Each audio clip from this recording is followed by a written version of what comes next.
लागली कुठे बेटी? बघू बघू बघू ना. बघू काय महिने बघू. अगं आय आय आय आय केवढं सुजलंय ते. अहो दुधिया होतो. नाही नाही मला वाटलं अंगठा सुजलाय का काय. अहो अंगठ्याला नाही हो लागलं माझ्या. तेच विचारते म्या. कुठं लागलं दाखवत नाही.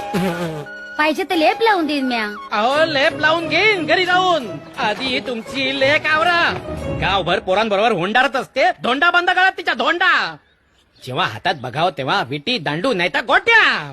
गोत्यात आणले एक दिवशी काय गोट्या. पुजाऱ्या लय बोलला सा. मी माझ्या आई बाबाला गोट्यात आणि ना तर गोट्यात बांधीन. आमचं आम्ही बघून घेऊ की. फुलवा मोठ्या माणसा संकट असं बोलायचं नसतंय. फुलवा मोठ्या माणसा संगत असं बोलायचं नसतं. हिसाबात राहा. हिसाब पहिले याला पैसा कुठे करायचा ते शिकवा. स्वच्छ ग्राम योजना लिवलेल्या भिंतीवर जलसिंचन करत होता. सरकारी योजनांचा असा अपमान केल्यावर इथे नको तिथं लग्न काय हं? तिथं मग अरे देवा सहन होत नाही आणि सांगता येत नाही. गुरुजी हळद आणि लोण्याचा लेप लावतो त्याचा चांगला. हो ते बैल पडताना लावतात. गुरुजी एक रामबाण औषध सांगू का. सांगा ना. एक मोठं शाळं घ्यायचं. तोंड मोठं करायचं. तुमचं नाही शाळ्याचं.